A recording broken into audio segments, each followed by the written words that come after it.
What's going on, guys? It's Rich from Matman Podcast, and we got some breaking news for you.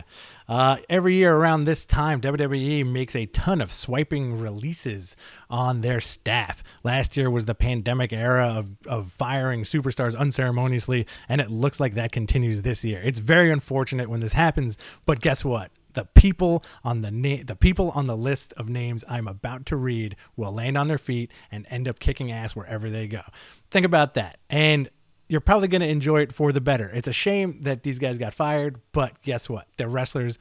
This is what they're going to do, right? So, on with it. It looks like Wesley Blake got fired. He hadn't been used for a while. Such a shame. Used to dig him on NXT with Buddy Murphy. Bo Dallas unceremoniously fired, but apparently he wasn't going to TV. It was reported that he already moved on. You know, I was kind of hoping that he was going to be Fiend number 2, and that would have been cool. We always like to see brothers hug. Kalisto, I find very fascinating. That dude has such a high upside. He hasn't been used much since the Lucha Party guys moved to Raw. The dude could talk. The dude could work. He could do everything they want, you know, and if you were looking for that Rey Mysterio, I feel like it would have been him, but again, WWE does weird shit sometimes. Tucker, I was a fan of the Tucker. Heavy Machinery was dope, but when they split him up, it doesn't bode well for the other partner sometimes. And unfortunately, Tucker got released.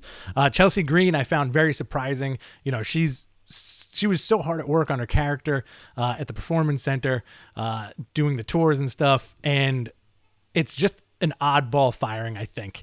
But I think she's going to land on her feet. I think she's going to do awesome. We know she was coming off an injury, but listen, I think the sky's the limit for somebody like Chelsea Green. Sometimes, you know, it's a negative, but you got to look at it in a positive way. And if there's anything we are on this show, it is positive. Mickie James, she hasn't been used much, but she did work the NXT pre-show. Now, Mickie James is an interesting wrestler character in person. She's a mother. She's married to Nick Aldis. Why can't she show up in NWA? Why can't she challenge either Thunder Rosa or Serena Deeb for that title? Have the 10 pounds of gold around Nick Aldis's waist and the other pounds of gold around her waist. I think that would be cool. They would make such a power couple in wrestling at this point. You know, you don't have to rely on WWE anymore to make money as a wrestler. Peyton Royce and Billy Kay got fired. I think that's bizarre. Both these people had such, again, high upsides.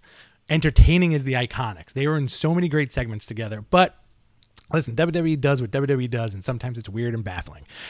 Samoa Joe. Jesus, they fired Samoa Joe. But guess what? This dude's going to land on his feet. I'm a Joe fan. I know you're a Joe fan. If you watch the show, Andrew and I, huge Samoa Joe fans. I know Andrew's not here, but I feel like I could speak for both of us when I say I think this dude is going to make a tremendous impact wherever he goes. And you know what? Maybe that was an intended pun. But let's see what happens in the future for Samoa Joe. The last shot of Joe was basically him in a poncho. He was the head honcho in a poncho at WrestleMania weekend. I should say WrestleMania weekend. But let's see what happens. We're going to have more breaking news for you. This just happened today, a year to the day that they did the cuts last year. I'm Rich from Matman Podcast. You can find us on Matman Podcast on all social platforms. Subscribe, like us, do what you got to do. You guys are crazy kids. Enjoy. See you soon.